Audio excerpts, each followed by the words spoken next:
Que ambiente maravilhoso, amém? Ambiente onde Jesus é glorificado, onde a presença de Deus se manifesta, se revela, onde nós somos alcançados, tocados mesmo pelo amor do Senhor. Amém?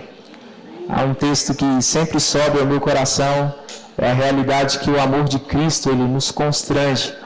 É um constrangimento que não nos afasta, é um constrangimento que nos atrai, que nos leva para perto de Deus. E sempre quando eu penso a respeito do amor de Deus, eu vejo mesmo que essa é a base da nossa fé. Amém? O amor. Nós somos uma igreja da palavra da fé, mas quando você vê qual é o propósito, a visão que o Senhor nos deu como igreja, é de levar essa palavra da fé e do amor às ações. Amém? Você está nesse ambiente, um ambiente onde você vai entender mais sobre o caráter de Deus, sobre a bondade de Deus, sobre o amor de Deus. Nós somos salvos porque o amor nos alcançou. Amém?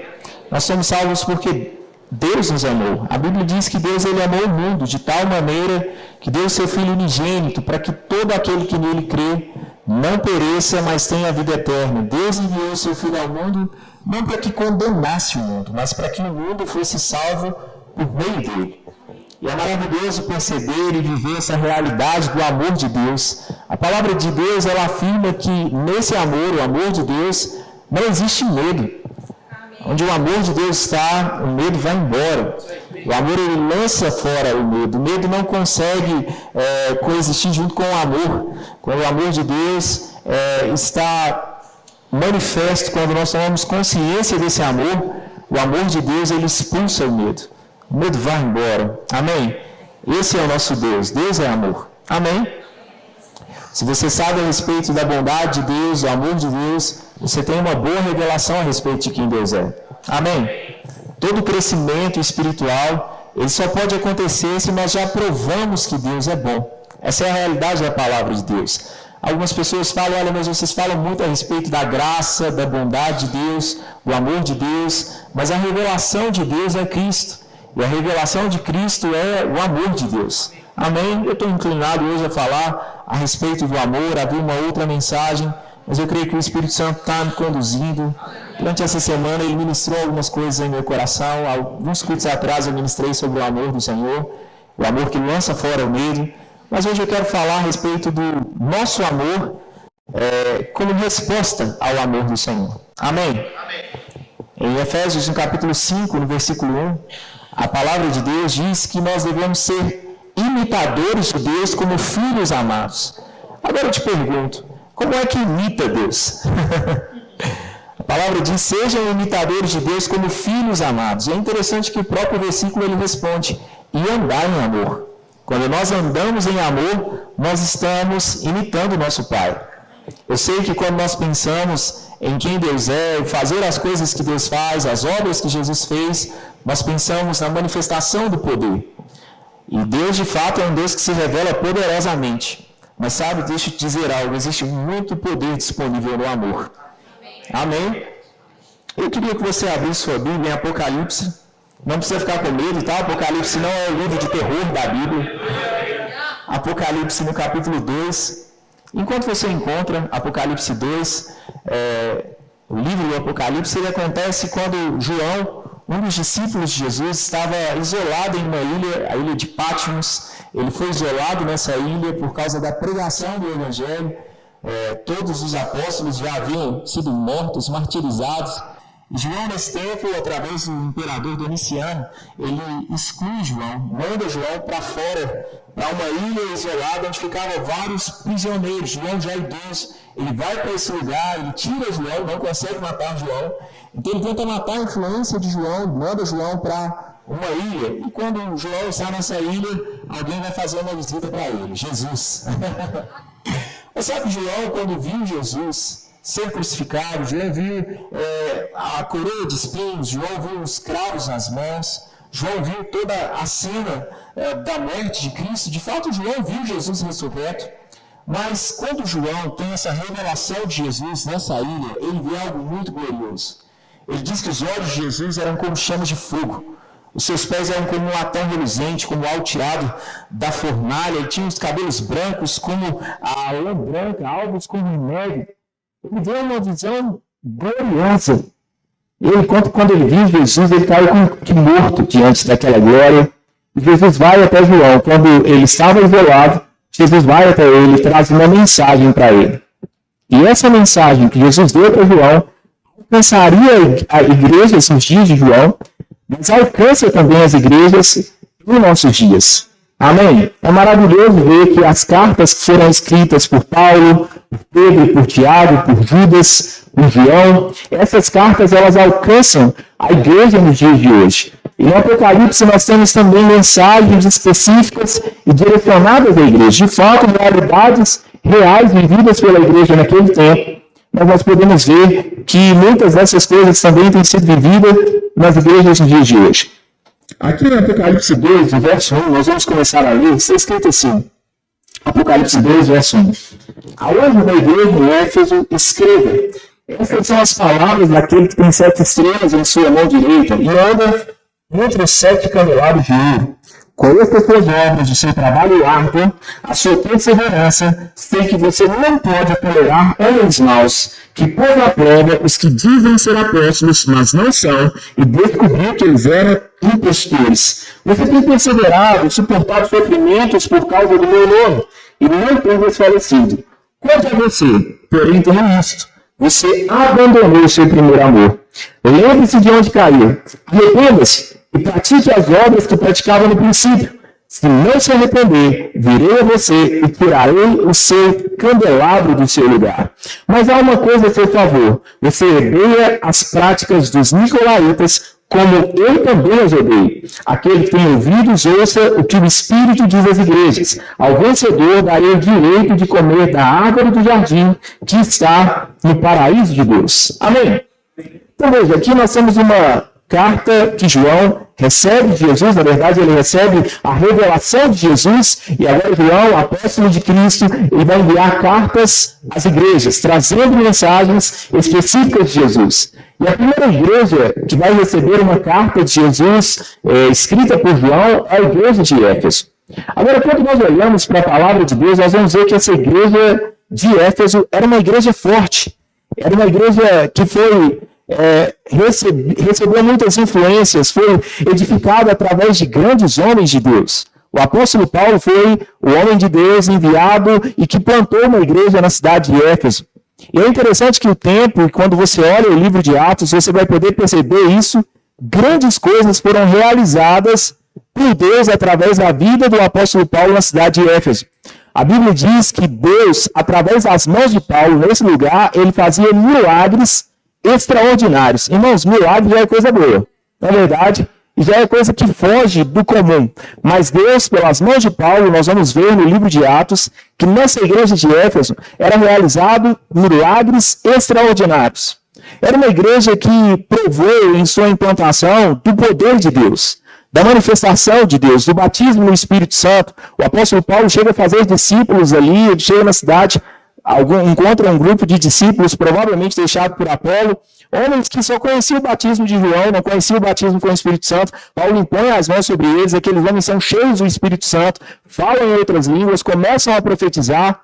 Um povo que experimentou muito do poder de Deus. Eles experimentavam sinais poderosos. Aquela cidade era uma cidade entregue ao paganismo de uma forma terrível, a práticas de bruxaria naquela cidade, mas à medida que a mensagem do evangelho era pregada, as pessoas iam deixando as suas práticas. A Bíblia diz que eles chegam a fazer uma fogueira com livros de artes mágicas, eles colocam fogo sobre aquilo, porque agora eles haviam abraçado uma fé onde Deus estava se movendo poderosamente.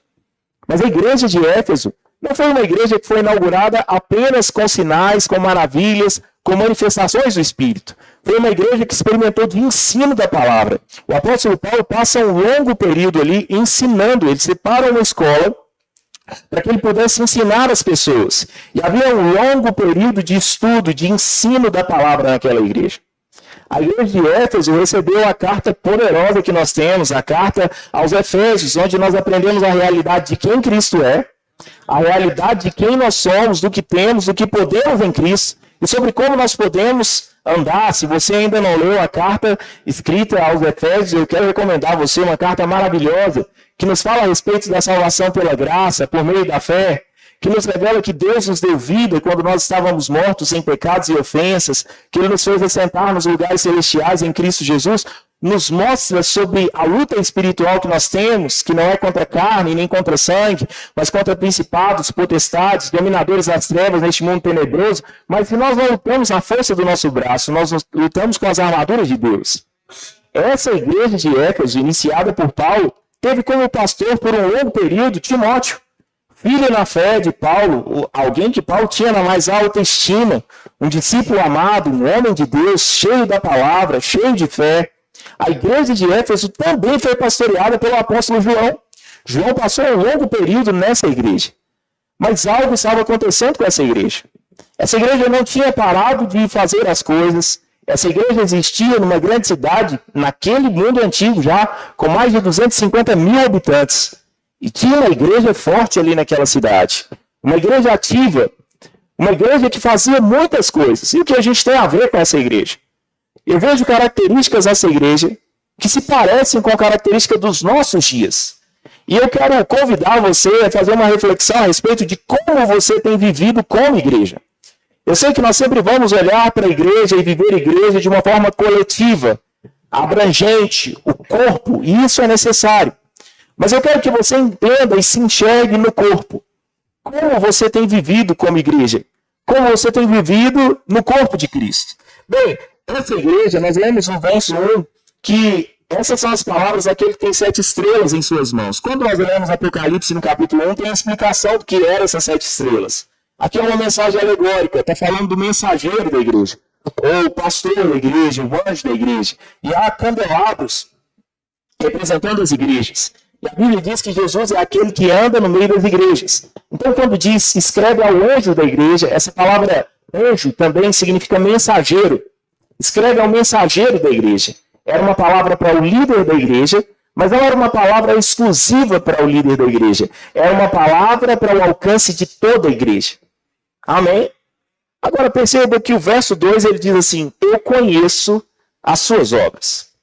Deixa eu te dizer algo. Nós temos uma igreja, há um tempo atrás, deve ter diminuído esse número, chegou mais pessoas na igreja, mas esse número vai aumentar. Nós temos uma igreja, há pouco tempo atrás eu fiz um levantamento onde 87% das pessoas servem na igreja, em algum lugar, em algum departamento, ou até em mais de um. Agora, a gente às vezes pensa que podemos pensar que nós estamos fazendo as coisas sem sermos notados por Jesus. Mas Jesus, ele aparece para João, numa ilha onde João estava isolado, na ilha de Patmos, e ele vai dizer que ele vê as obras da igreja. Deixa eu te dizer algo, Jesus vê o seu trabalho, ele vê as suas obras, ele vê o seu empenho, ele vê o seu esforço. Nós sabemos que a nossa salvação é pela graça por meio da fé, mas nós sabemos que uma fé que não é manifesta por meio da obra, que não tem uma prática evidente daquilo que se crê, é uma fé morta.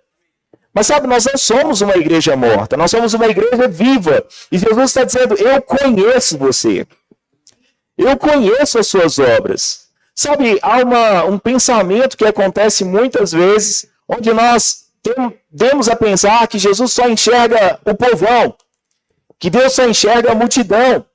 Mas quando nós olhamos para aquilo que Jesus conta, que ficou conhecido como a parábola do bom pastor, o pastor que deixa as 99 para alcançar uma, isso nos mostra que você importa, que Deus vê você, que Ele enxerga você. Deus nos conhece pessoalmente. Ele sabe quem nós somos. Ele sabe cada um de nós, cada uma das nossas características, aquilo que nós servimos a Ele. E é por isso que um dia nós estaremos diante de Jesus e haverá um julgamento individualizado. Cada um de nós prestaremos contas a Deus do nosso serviço, das palavras que saíram da nossa boca, do nosso trabalho no Senhor. E haverá recompensa, haverá galardão daquilo que você fez para o Senhor. Jesus está dizendo, eu conheço as suas obras. Sabe, talvez trabalhando numa grande empresa, uma multinacional, pensa em uma empresa enorme. Eu creio que é impossível que o chefe daquela empresa, o CEO, o dono daquela corporação, que ele conheça todos os funcionários pelo nome. É impossível. Às vezes, pastoreando uma igreja com 100 pessoas, às vezes fica difícil lembrar o nome de todo mundo. Mas sabe de uma coisa? Jesus conhece você. Ele sabe o seu nome e ele conhece o seu trabalho. Ele está dizendo, eu conheço as suas obras. Quando nós olhamos Paulo escrevendo a respeito da necessidade de perseverança, na verdade ele está falando a respeito da ressurreição dos mortos em Coríntios capítulo 15. Ele encerra Coríntios 15 falando, sejam firmes, sejam constantes, sejam abundantes na obra do Senhor, porque o seu trabalho no Senhor não é em vão. Todo o trabalho que você faz para Deus, todo o seu esforço, todo o seu empenho, haverá recompensa diante do Senhor. A Bíblia diz que aquele que vencer receberá da sua parte o galardão. E Jesus está dizendo, eu conheço as suas obras. E ele vai detalhar como essas obras eram realizadas. O seu trabalho árduo. A gente sempre fala a respeito de ministério. Essa palavra ministério, ela significa literalmente serviço, trabalho. Amém? Nós não trabalhamos como servos para Deus, como um escravo. Não, nós trabalhamos como um filho que serve ao Pai. Uma vez, quando Jesus foi procurado, ele disse, eu estava cuidando dos negócios do meu Pai. Nós trabalhamos cuidando dos negócios do nosso Pai. E muitas vezes esse trabalho é intenso. Muitas vezes esse trabalho é árduo. Ele vai exigir de nós renúncia de tempo, renúncia de coisas que nós gostaríamos de estar fazendo, mas nós escolhemos estar com o Senhor, nós escolhemos trabalhar de forma intensa, arduamente, nos dedicando ao trabalho do Senhor. E o Senhor está dizendo, eu conheço esse trabalho seu, conheço suas obras, eu conheço o seu trabalho árduo. Não é gratificante saber que Jesus vê o nosso trabalho? Não é gratificante saber que Jesus vê as nossas obras? Que mesmo que alguém não veja, mesmo que você não seja notado por alguém, o Senhor está vendo aquilo que você faz. Muitas vezes nos nossos treinamentos e instrução para as pessoas que servem na igreja, nós falamos assim, você precisa arrumar essa cadeira como se fosse para Jesus sentar. E às vezes parece algo... A pessoa pensa, eu sei, né, meu irmão aqui, eu vou pensar que é como Jesus. Não, mas é para Jesus mesmo. E Jesus está dizendo, eu vejo isso. Eu vejo as suas obras, eu vejo o seu trabalho árduo e eu vejo a sua perseverança. Veja que igreja forte nós temos em Éfeso. Uma igreja que foi plantada pelo apóstolo Paulo com ensino, com sinais, com poder, com manifestações do Espírito. Uma igreja que Timóteo perseverou em passar a doutrina, em corrigir, em exortar, em entregar a palavra a tempo e fora de tempo. Uma igreja que foi pastoreada pelo apóstolo João, um apóstolo próximo de Jesus, era uma igreja perseverante. E sabe, perseverança é uma necessidade que nós precisamos ter. Sermos aquelas pessoas que não desistem, que não param no meio do caminho, que perseveram mesmo, que continuam. Um dia eu ouvi de uma pessoa, ela explicando uma definição sobre perseverança, e perguntaram a ele, dizendo assim, o que é perseverança? E a resposta foi, quando a vontade passa e você continua fazendo. Enquanto só existe vontade, não dá para dizer bem que é perseverança. Mas no momento que você quer desanimar e você continua, a sua perseverança está sendo mostrada nisso. E é necessário trabalharmos na obra do Senhor. A Bíblia diz, aquele que coloca a mão no arado, ele não pode olhar para trás. Nós precisamos permanecer. Essa igreja era uma igreja que tinha obras, que trabalhava arduamente, que era perseverante. E olha a característica interessante que no verso 2 diz, sei que você não pode tolerar homens maus, que pôs à prova os que dizem ser apóstolos, mas não são, e descobriu que eles eram impostores. Uma igreja que não suportava coisa errada, ou gente andando errado. Vocês não podem tolerar, suportar homens maus, aqueles que diziam ser apóstolos, mas não são, vocês descobriram que eles eram mentirosos e vocês reprovaram. Esse pôr à prova é verificar as características, as credenciais. Todo chamado ministerial, ele é carregado de manifestações, de frutos que evidenciam esse chamado.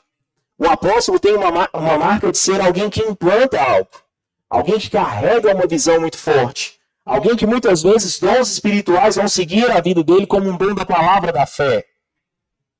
É algo que acontece na vida, o dom da fé, na verdade.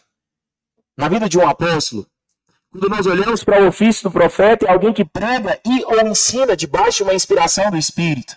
E é possível perceber alguém que é movido nesse dom. O evangelista é alguém que, através da sua mensagem, conduz pessoas a Cristo. E muitas vezes com sinais, com milagres. Um pastor tem uma característica de governo, de cuidado sobre o rebanho. O mestre traz características de ensino. Mas muitas vezes pode ser que surja, pode ser que apareça no meio do povo homens falsos. Pessoas que querem enganar. Falsos profetas.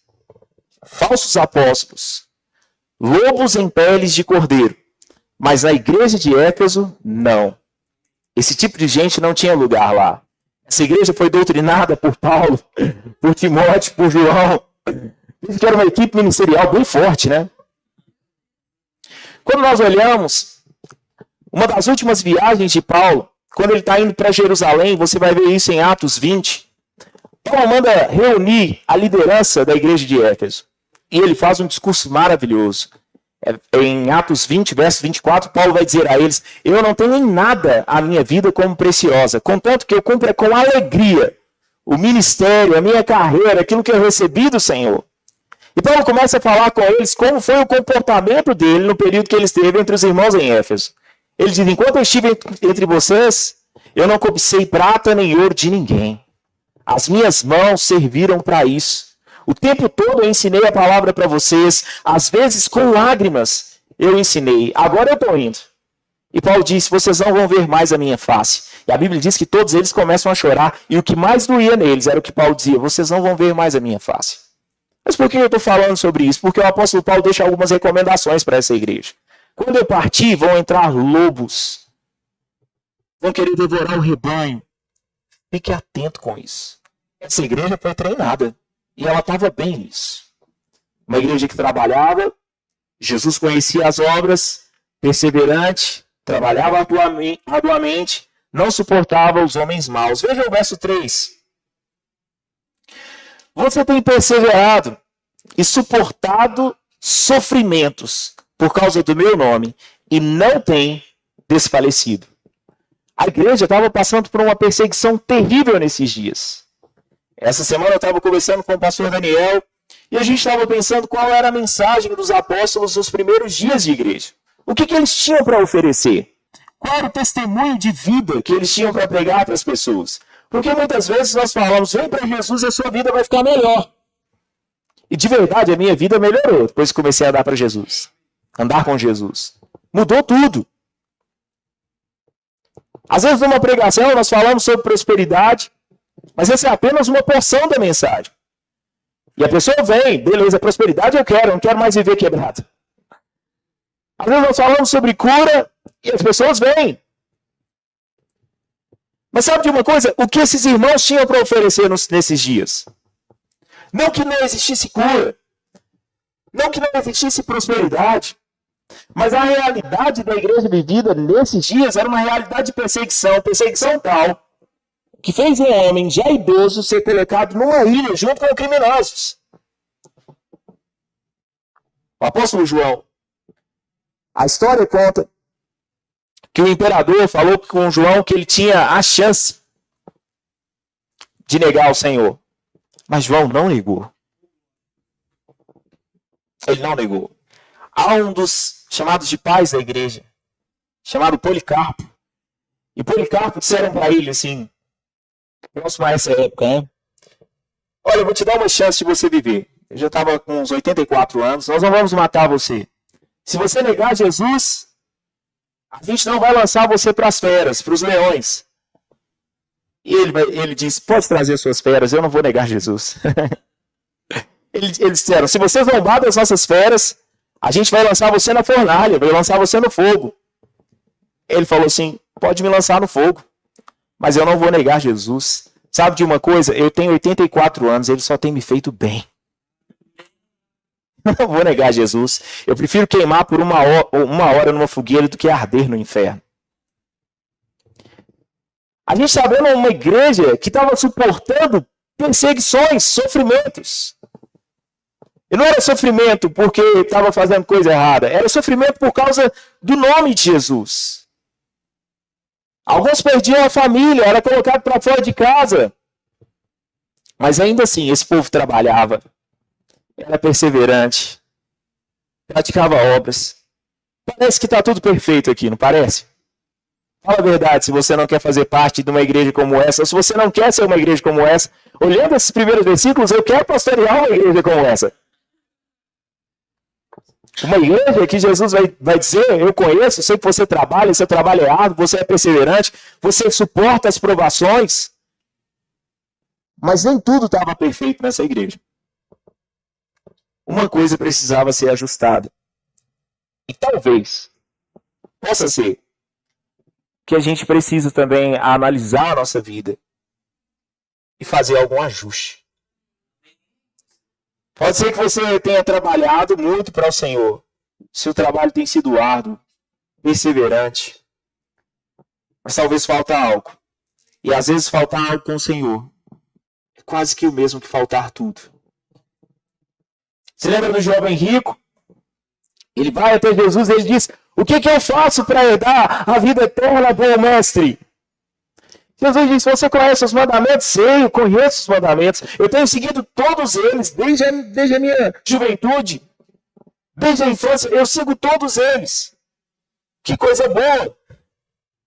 Só te falta uma coisa. Vende o que você tem. Jesus não disse, vende e dá para mim. Ele disse, vende e dê aos pobres. Jesus não falava isso para todo mundo. Não era todo mundo que se aproximava de Jesus que Jesus mandava fazer isso. Jesus não foi o único contato que Jesus teve com o rico. Jesus esteve na casa de Zaqueu. Jesus teve contato com Nicodemos. A própria sepultura de Jesus foi colocada junto com o rico. Agora, esse jovem rico que encontra com Jesus, Jesus diz para ele, te falta uma coisa. Sabe, nós servimos ao Senhor que é exigente. Que mais ou menos para ele não passa. E que ficar com uma coisa faltando não é o suficiente. Ele disse, falta uma coisa. O jovem rico, o que faltava para ele era tirar o coração do dinheiro e seguir Jesus. Mas será que te falta alguma coisa? Será que ainda tem alguma coisa que compete no seu coração com o Senhor? Jesus disse, deixa isso e me segue. Eu tenho a vida eterna para você. E a Bíblia diz que aquele jovem rico, ele se entristeceu. E ele foi embora porque ele era muito rico. Um dos evangelhos diz que Jesus, olhando para ele, Jesus o amou. E como que num lamento, Jesus disse como é difícil um rico se salvar. E em uma hipérbole, um exagero, Jesus disse, é mais fácil um camelo passar no buraco de uma agulha. Os discípulos dizem, então, quem é que vai se salvar? Jesus diz que é impossível para o homem, é possível para Deus. Salvação para o rico também é possível. Quando nós olhamos para esse versículo 4, Jesus ele diz, contra você, porém eu tenho isso. Você abandonou o seu primeiro amor. Eu passei algumas... Chegou da hora, Zed? Estava o Daniel. Ed também estava ali numa conversa, pensando como é que essa igreja ia entender que ela deixou o primeiro amor. Porque ela trabalhava. Ela perseverava. Ela não suportava os homens maus. Ela aguentava sofrimento por causa de Jesus. Um dos líderes da igreja, João, agora estava isolado em uma ilha. Como é que corrige ainda assim? E abrindo parênteses, eu acho maravilhoso isso na liderança de Jesus. Que alguns líderes às vezes têm medo de corrigir as pessoas porque está vendo ela fazer tudo certo. Ou quase tudo certo. Mas Jesus não é esse tipo de líder. Eu conheço o que você está fazendo, eu não vou desmerecer isso. Mas isso aqui você precisa mudar. E Jesus faz isso. Eu dou graças a Deus que eu tenho um líder assim. Estou falando de Jesus, mas estou falando do meu pastor também. Pastor Paulo, está ministrando para os adolescentes. Ok isso aqui, mas tem uma coisa para melhorar. E Jesus fez isso. Você abandonou o seu primeiro amor. Eu fico pensando, como assim esse povo abandonou o primeiro amor?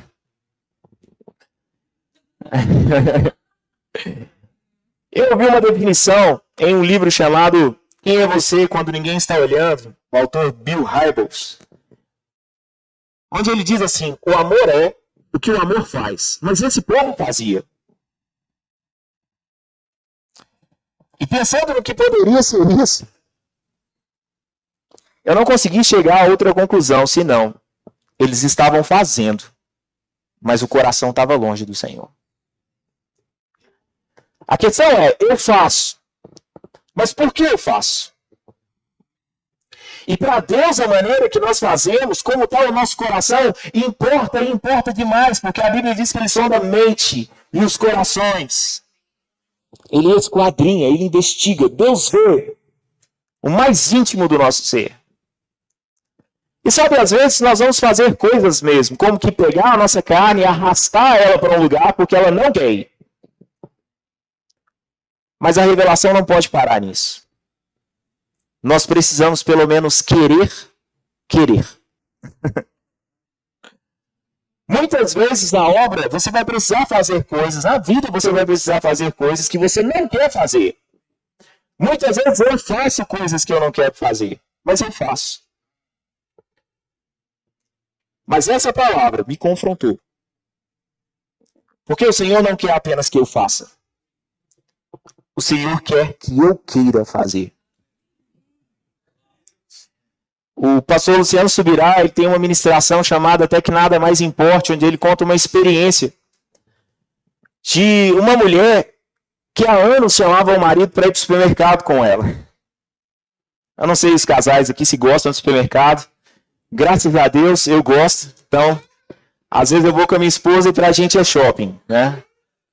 A gente vai, conversa, né? Vocês gostam? Graças a Deus.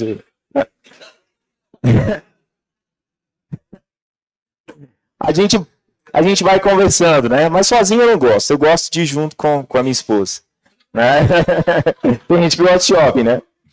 Mas veja, essa mulher, tudo que ela queria, ou que o marido pensava que ela queria, é que ela fosse com ele no supermercado. E ele foi chamado um dia à noite, um desespero, para atender um gabinete, porque o casal estava em briga por causa do supermercado. Não é porque a mulher ficou insistindo para ir, o marido não foi, é porque ele foi. Ele passou anos negando ir, um dia ele foi. E ele chegou diante do pastor e falou: essa mulher é doida. O que aconteceu? E a mulher calada, né? Há anos essa mulher fica falando comigo, enchendo a paciência para ir no supermercado com ela.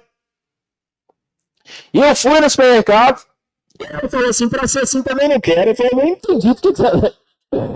Ele foi, por que você tá assim? De vez em quando a gente lida com isso no gabinete, né? Aí a mulher falou. E normalmente, né, nessas discussões o homem sempre perde, né? Aí ela falou assim: não, eu não queria que ele fosse comigo. Você tá me chamando de mentiroso? Não, eu queria que ele quisesse ir comigo. Eu falei com ele, para ir, para ficar com essa cara, os casais se identificaram aí, né? Já ouvi muito isso. Né? É melhor não ir. É melhor não ir. É aquela pergunta que você fala assim: você quer que eu vá com você? Você que sabe. O que é você que sabe? É pra ir? É pra não ir? Na maioria, você que sabe, é pra ir. Quero muito que você vá. Se você não for... Mas olha... Sabe por que nós queremos que quem tá junto com a gente queira fazer? Porque o relacionamento só faz sentido quando ele é correspondido. É assim que deve ser. E eu quero que você entenda algo. Nós estamos crescendo espiritualmente. Nesse processo de crescimento, muitas vezes você vai precisar e vai fazer coisas, muitas vezes, que você não quer fazer. Mas a gente precisa chegar num nível de maturidade e entender que aquilo que Deus quer pra gente é o melhor lugar. Ministério, chamado, vocação, não é castigo. É presente. É serviço, mas a Bíblia chama de dom porque é um presente. Agora, você pode viver por um tempo a vida ministerial levando apenas como um trabalho do homem caído, como alguém que faz do suor do rosto, ou você pode fazer como alguém que tem prazer naquilo que faz. E nós podemos fazer as coisas por prazer. Veja, para mim fica claro que tinha a ver com a motivação envolvida. Eu quero mostrar outro texto, mas nós vamos continuar. E Jesus vai falar o que ele espera dessa igreja. Ele diz, lembre-se, onde caiu? Caiu da onde, Jesus? A igreja trabalha muito, trabalha arduamente, persevera, não suporta gente ruim, colocou em prova falsos apóstolos, colocou eles para correr, e ela caiu. Você está trabalhando de pé, você está trabalhando caído.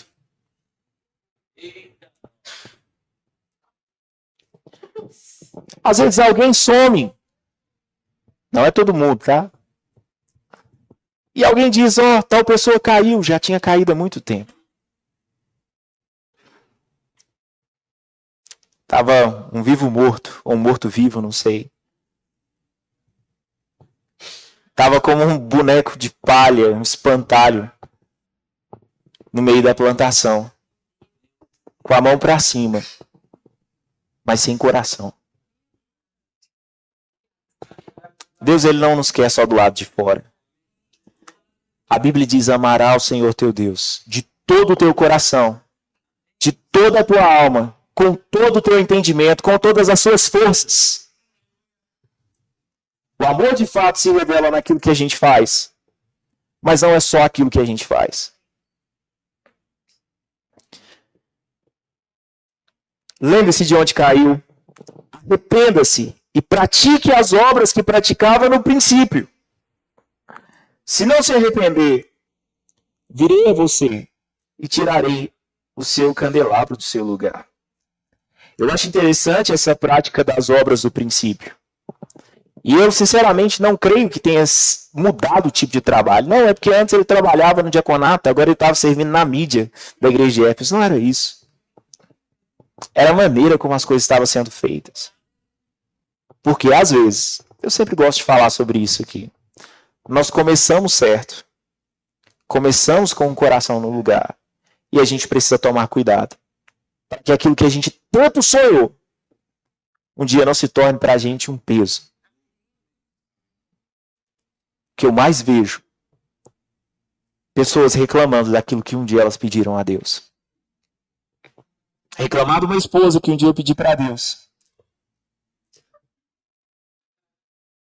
Reclamar dos filhos que um dia eu pedi para Deus. Reclamar da igreja, do trabalho que eu tenho hoje com a igreja. E o tanto que eu orei para que eu tivesse hoje uma igreja para participar. Reclamar do trabalho que eu tenho hoje. E o tanto que quando a porta se abriu, era Deus abriu as portas. Mas de repente eu entrei lá dentro e parece que não foi Deus, parece que foi o diabo. Né? É o famoso carro, né? Deus me deu, vende-se. Né? Tá lá o adesivo, Deus me deu, entrou, vende-se. Tá bom, pode negociar, né? Vai comprar um melhor. Tá certo. Não tem problema, não. Deus não fica chateado com isso, não. Mas Jesus disse, arrependa-se. Arrependimento. Irmãos, arrependimento é uma doutrina bíblica básica. João Batista pregou sobre arrependimento. Todos os profetas que vieram antes de João pregaram sobre arrependimento. Jesus pregou sobre arrependimento. Paulo pregou sobre arrependimento. Pedro, Tiago, João. Arrependimento. Não é só na conversão. Durante a vida cristã, pode ser que você saia um pouquinho da rota. E o que vai te trazer de volta é o arrependimento. Essa palavra arrependimento tem ideia também de conversão. Você pegou o caminho errado. Vamos converter de novo. Lembra? Jesus falou, lembra de onde foi que você caiu? Eu lembro de uma canção antiga. Nem sei se doutrinariamente ela está correta 100%, não. Mas ela dizia, quero voltar ao início de tudo, encontrar-me contigo, Senhor.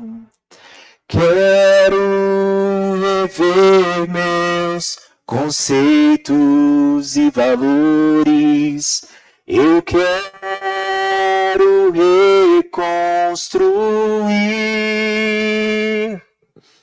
Vou regressar ao caminho. Vou ver as primeiras obras, Senhor. Eu me arrependo, Senhor. Me arrependo, Senhor. Me arrependo, Senhor. Eu quero voltar ao primeiro amor, ao primeiro amor. Eu quero voltar a Deus. A gente cantava muito essas músicas quando a gente ia visitar os desviados, né?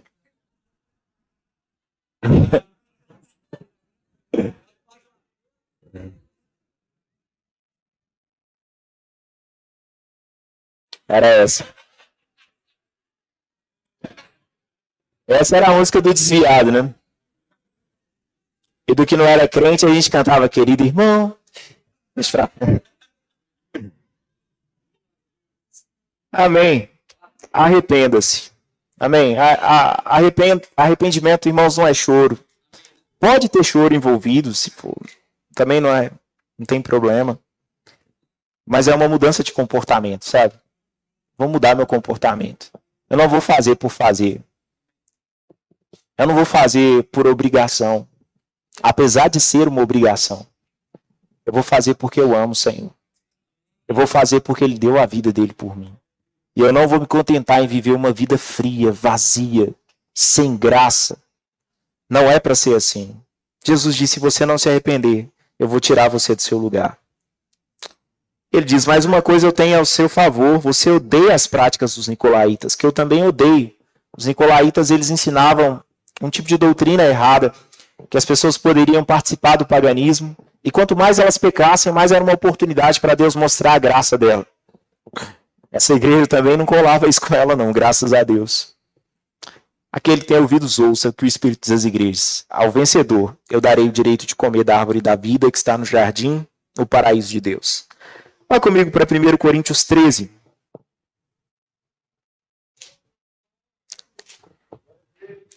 Deus é bom.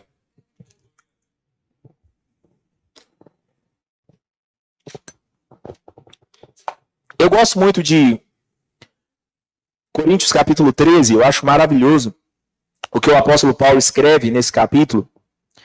E eu acho legal a maneira que ele ficou na divisão de capítulos, embora originalmente não tenha sido escrito em capítulos e versículos da Bíblia. Essa divisão veio muitos anos depois, mas nos favorece no estudo. Mas quando nós olhamos para Coríntios 12, o apóstolo Paulo vai falar sobre a manifestação do Espírito, sobre dons espirituais. Ele vai falar sobre as distribuições do Espírito no meio do corpo, os dons que são derramados. Em Coríntios 14, ele também fala a respeito dos dons, dando uma ênfase em dons vocais. A profecia, a variedade de línguas, a interpretação das línguas, o ofício do profeta também é mencionado em Coríntios 14. Mas entre o capítulo 12 e o capítulo 14, nós temos o capítulo 13, e o que nos mostra um equilíbrio entre os dons e o fruto. Eu quero ler com vocês a partir do verso 1, que diz assim: ainda que eu fale a língua dos homens e dos anjos, se não tiver amor, serei como sino que ressoa, ou como prato que retine. Veja, ele está dizendo para a igreja, está dizendo para nós, mesmo que você tenha dons vocais, dons que falam algo, ainda que eu fale a língua dos homens e dos anjos, se eu não tiver amor, eu vou fazer só barulho. É o que ele está dizendo. O verso 2 diz, ainda que eu tenha dom de profecia, e saiba todos os mistérios, todo o conhecimento, tenha uma fé capaz de mover montanhas, mas não tiver amor, eu não serei nada. Então, no verso 1, mesmo que eu fale a língua dos homens, dos anjos, se eu não tenho amor, eu só faço barulho. No verso 2, ainda que eu tenha o dom da profecia, que eu saiba todos os mistérios, que eu tenha todo o conhecimento, ainda que tenha uma fé capaz de mover montanhas, mas não tiver amor, para Deus não serve. Ainda que eu dê aos pobres tudo que eu possuo, entregue o meu corpo para ser queimado, mas não tiver amor, nada disso me valerá. Meus irmãos, ainda que eu dê aos pobres tudo que eu possuo, pensa na quantidade de coisas que você tem: carro, casa, suas roupas, seus bens. Ainda que você perde tudo hoje, tudo, você passa como jovem rico, ou o que o jovem rico deveria ter feito e não fez. Você pega tudo e entrega de alimento solar. Eu quero entregar tudo. Pastor, eu estou entregando tudo. Carro, toma minha casa. Eu estou entregando tudo. Mas se não tiver amor, a Bíblia diz que não vale nada. Eu fiz mesmo que eu entregue o meu corpo para ser queimado. Aqueles irmãos com alimentação por perseguição. Talvez, eu imagino, a mentalidade é o que tem que ser feito. Veja, o apóstolo João está exilado lá, como que a gente retrocede, como desiste. Para aí eu tenho que ir, se eu sair eu perco minha salvação, eu não sei qual é a motivação. O texto não nos fala muito. Mas isso nos ajuda a pensar também. Onde está o nosso coração? Onde está o nosso amor ao Senhor? Porque mesmo que eu entregue o meu corpo para ser queimado, isso é muito grave. Mas não tiver amor, nada me valerá. O verso 4 dá características do que é o amor. O amor é paciente. Eu realizo as coisas que realizo com paciência. Eu suporto as tribulações, as perseguições com paciência.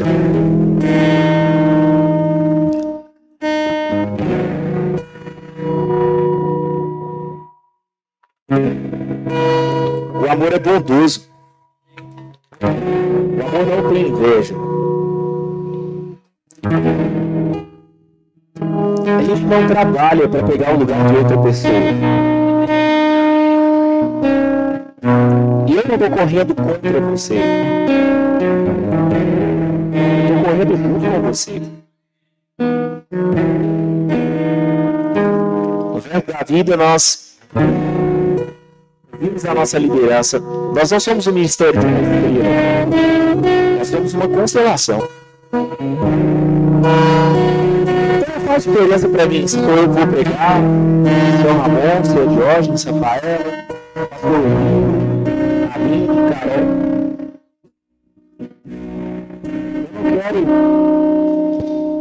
Eu não quero. Eu queria ver outro. Porque é tudo bom.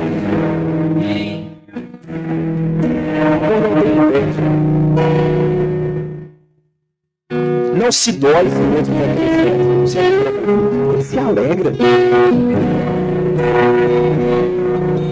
Uau! Ele foi licenciado ano passado. Esse ano. Uau! Pronto. Você tratar isso, porque pode ser que essas coisas que ele chegaram, nós fomos licenciados em 2016, mas eu ouvi o Senhor em 2012. Eu não era do método da vida que tinha na aula no Rema. O diretor do Rema, nem era meu pastor, falou isso comigo de forma profética. Hoje ele fala em cartão, ele nem é verdade. O Senhor já tinha falado comigo em 2013. Cheguei no verbo da vida em 2015. Indicado para dar aula. Em 2016 eu vim para Montes Claros, quando eu fui licenciado. Desenho inicial era gente vai estar lá em Montes Claros, não precisa mexer com outro trabalho. O negócio é da aula, mas surgiu um tanto de aula. Então, fica tranquilo. 2017. Não, fui na aula.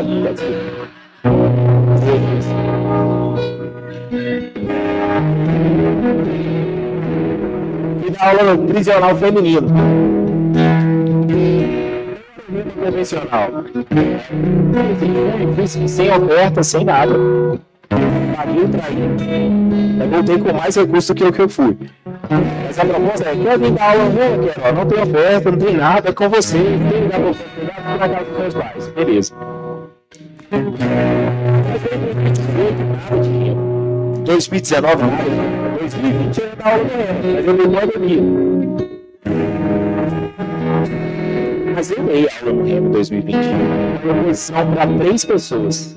Japa, Giovana e uma pessoa que já não está mais entre nós.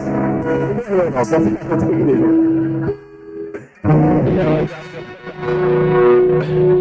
Lá na Tilico, nós vamos uma sala bem pequena.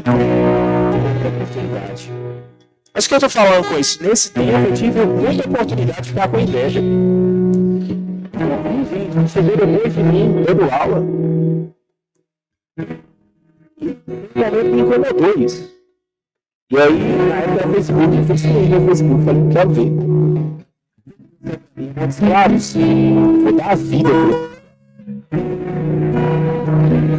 Vou colocar o meu coração aqui.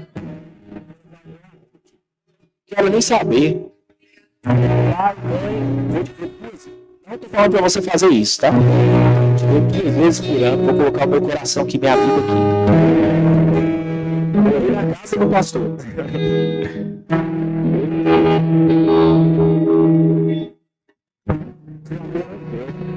Ele não se vangloria, não se acha que é melhor que o outro. O amor não se orgulha. O amor não maltrata ninguém.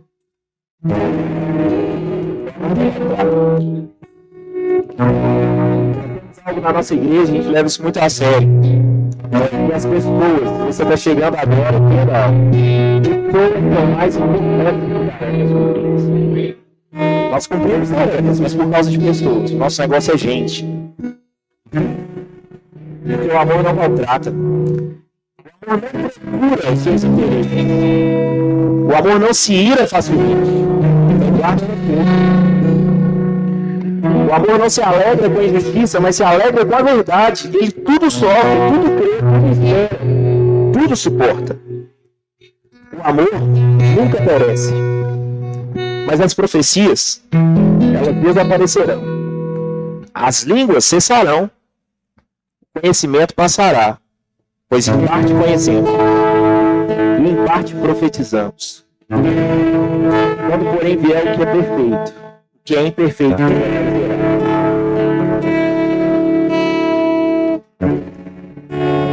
irmão, eu não me torno mais parecido com Jesus, porque hoje eu fluo mais nos dons. Eu não me torno mais parecido com Jesus, porque por causa da palavra de conhecimento, da palavra de sabedoria. Eu não me torno mais parecido com Jesus, que são curados através das minhas mãos. Eu me torno mais parecido com Jesus quando eu amo. Sabe, nem sempre você vai ministrar alguém, você vai estar crendo demais para que a pessoa seja curada. Às vezes você vai estar sentindo nada mesmo, naturalmente falando. Às vezes não tem uma manifestação do Espírito naquele momento. Mas quando você está se movendo em amor, a Bíblia diz que há momentos onde ele movia de uma paixão. Sabe o que vai acontecer? É você sentir amor, é você se envolver com eu já vi pessoas sendo curadas através dos dons de curar. Mas eu já vi muita gente curada através de compaixão. Muita gente. Eu já vivenciei testemunhos de cura. Fora da igreja, no hospital.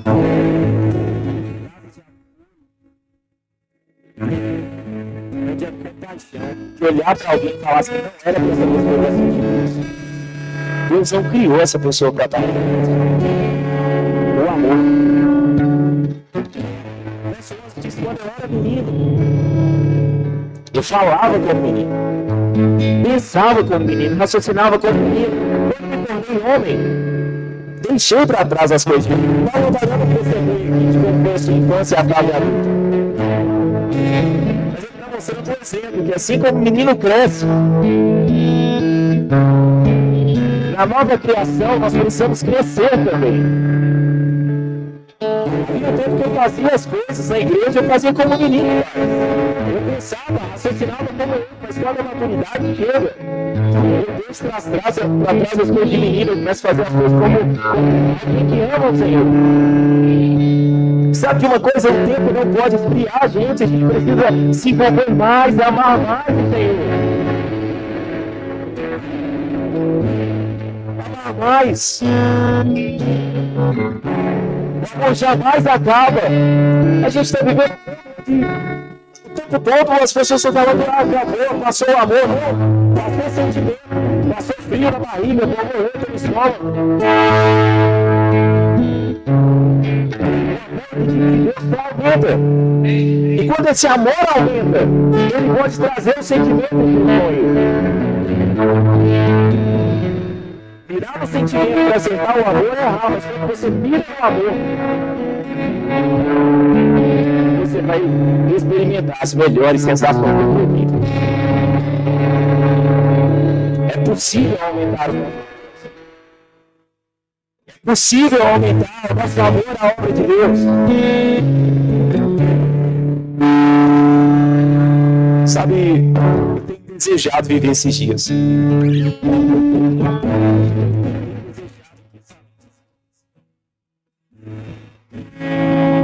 me lembro de tempos da minha vida de falar, Senhor, eu quero conhecer o Senhor. E às vezes entrar para dentro do quarto e falar, Senhor, me mostra. Essa vontade, eles colocavam ali falando com o Senhor.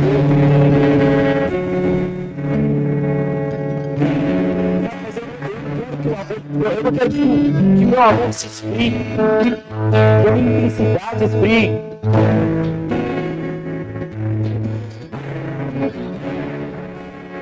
É necessário mais fervor de espírito. O fervor fala de paixão, de desejo por pastor, mas eu não estou sentindo, como é que eu controlo isso? Você precisa pelo menos entender. Você não pode se acomodar. Nós precisamos nos concentrar nesse lugar de oração. Onde a gente não vai sair mais. Talvez o resto do dia a gente vive.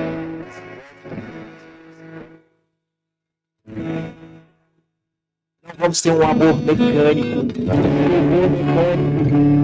mais um culto, mais uma reunião, mais um dia de rema. Não tinha expectativa, eu vou me encher do Espírito Santo, eu vou me envolver com a presença de Deus.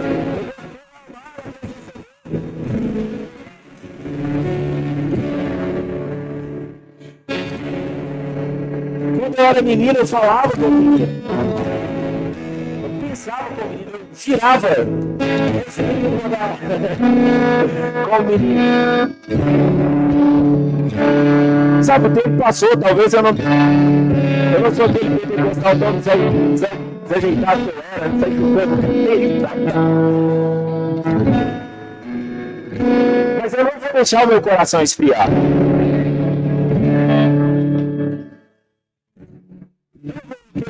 O Espírito Santo dentro de uma caixa, dentro de uma coisa.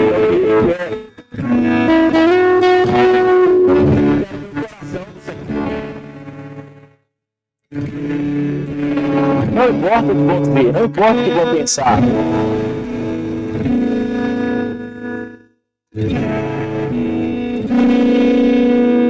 conta um episódio quando Israel trazer de volta a arca. E a arca representava a glória de Deus naquele tempo. Sempre trazendo a arca. E a Davi chegando com a arca. Ele era rei.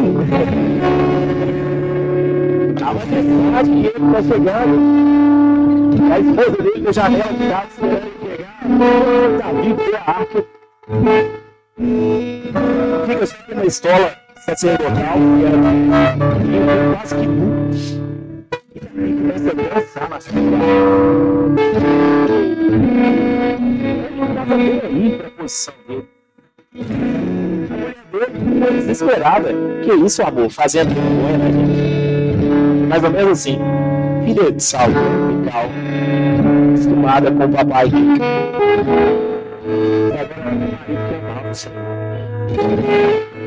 Não amava ele amava a presença dele. Ele amava o filho, sabe? Eu quero amar o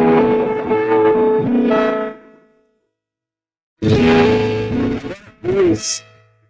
Vimos apenas um reflexo do espelho naquela época não era como nós, o latão, o bronze, polido, não se via de uma forma muito clara, então ele disse a gente fez de forma escura, mas vai chegar um momento que nós vamos ver na face.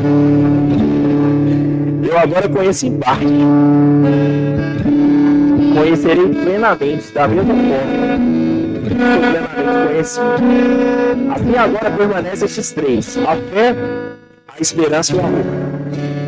Mas o maior deles é o amor. Se perde.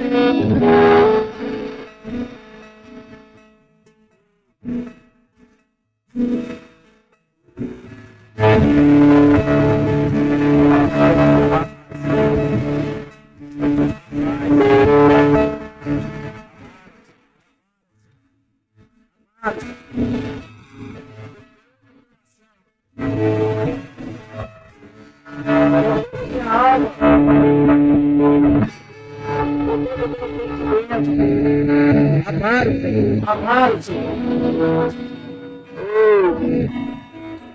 Uma consciência em nome de Jesus vindo sobre nós. Uma consciência desse amor vindo sobre as nossas vidas. Consciência do amor.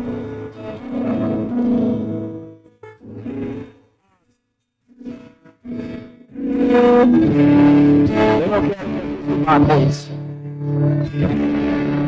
Eu quero me acostumar com a paisagem, eu não quero considerar comum.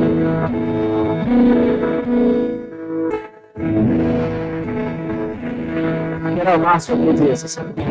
Amar sua presença. Todo o meu coração. Toda a minha alma. Assim, com todo o meu coração. Eu quero que você se lembre das palavras de Jesus.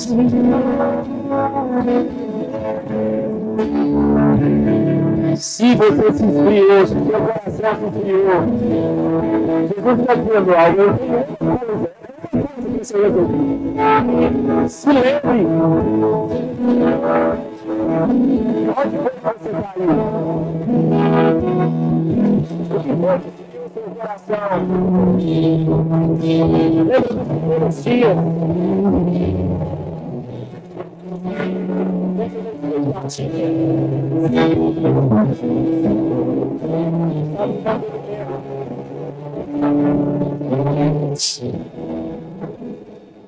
De onde foi que o Senhor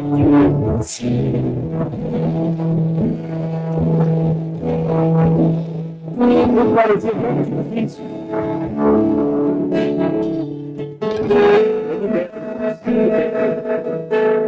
Sabe? Eu sei quem eu era. Mas eu posso ficar com um lado e esquecer. Mas eu quero.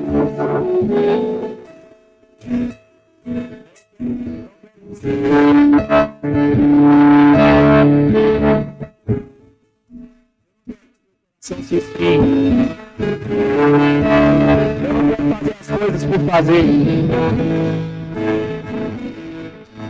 quer entrar comigo, fazer.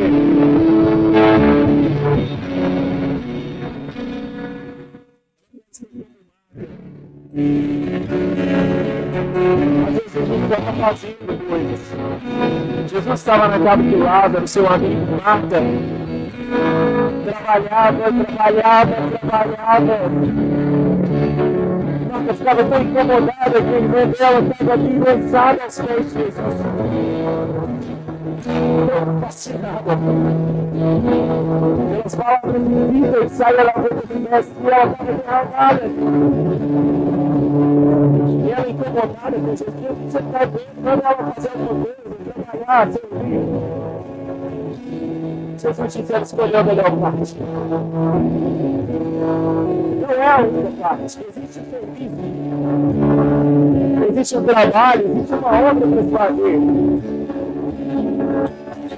Mas eu não quero fazer boa parte do trabalho. Eu quero a melhor parte. Eu quero ser lançado aos pés de Jesus. Eu quero ouvir a voz dele. Eu quero acompanhar dele. Eu quero ser cheio, imaginado da vida, do Espírito. Eu quero brilhar nos olhos.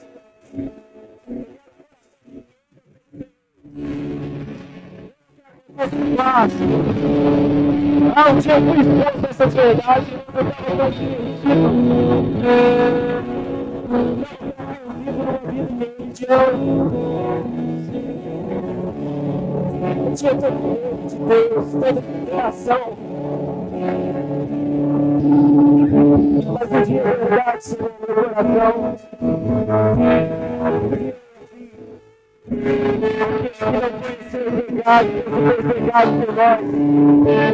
Ele fosse nos ver justiça de Deus. Eu entendi que o sangue foi derramado por mim.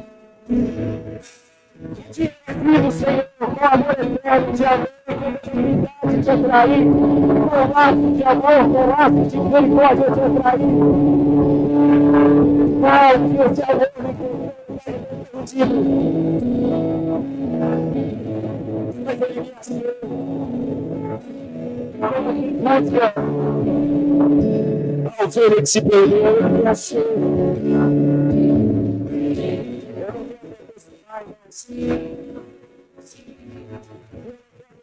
Eu não quero com trabalho, eu não quero trabalhar sem Jesus, eu não quero viver sem Ele, sabe, eu não quero conversar com as pessoas que Jesus quer ouvir, eu não quero pastorear se o amor de Jesus não transformar a minha vida, eu não quero ensinar palavras sem abrir agora, senão eu vou amor de Deus em minha vida.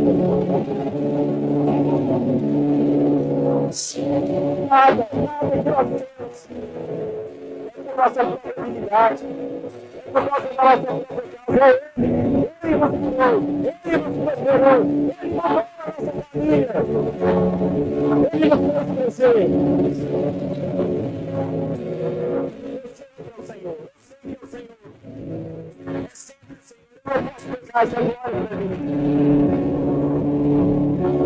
Eu sei que é, eu sei que é falar.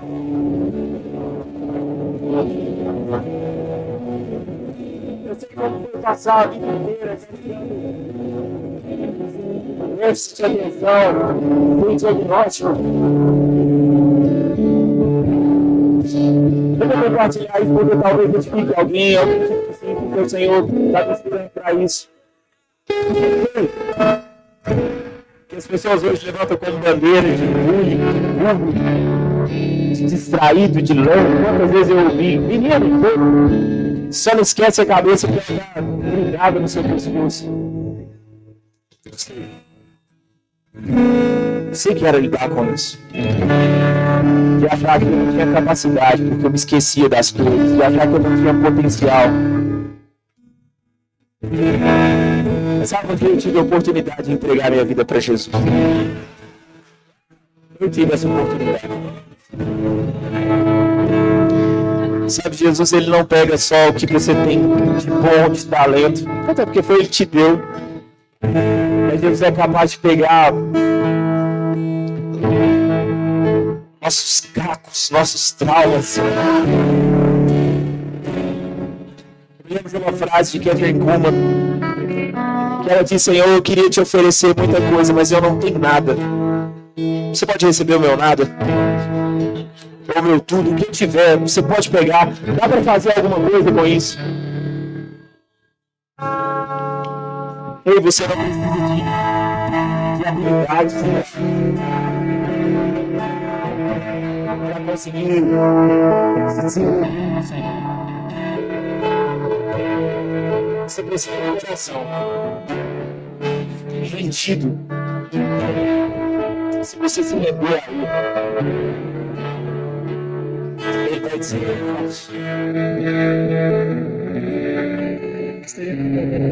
mas antes eu vou ter discussão.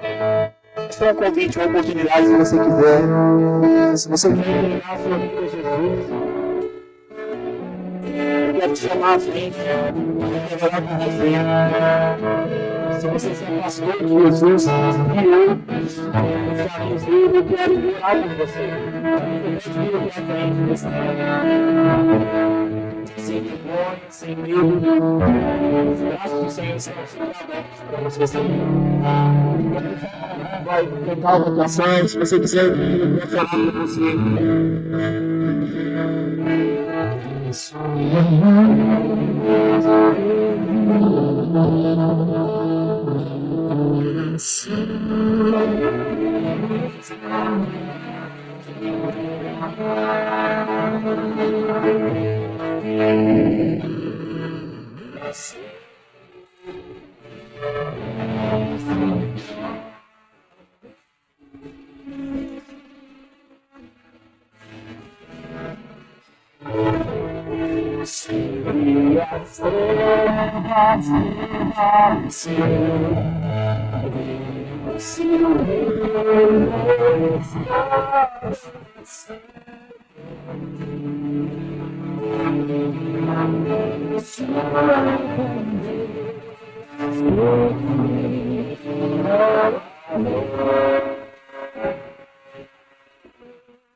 Recebi do Senhor o que também lhes entreguei.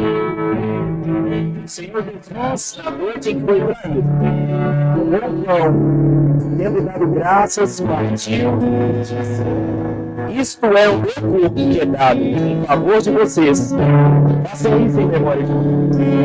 Da mesma forma, depois da ceia, ele tomou o cálice e disse: este cálice é a nova aliança do meu sangue. Façam isso em memória de mim.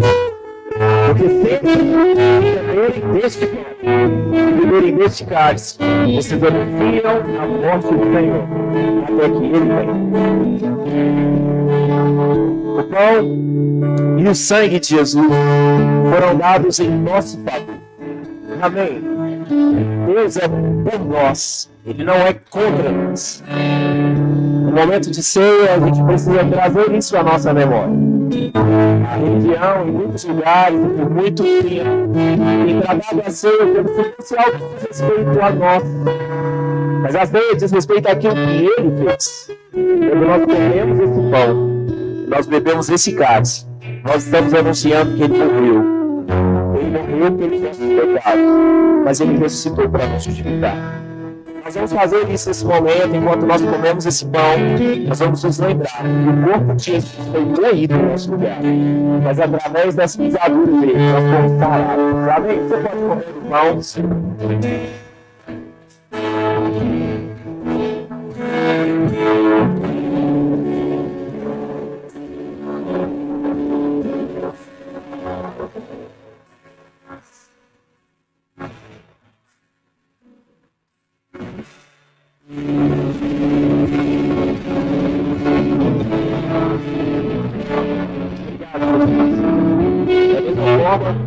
Com essa consciência de sangue de Jesus foi derramado em nosso favor, nós podemos fazer isso nesse momento. Amém?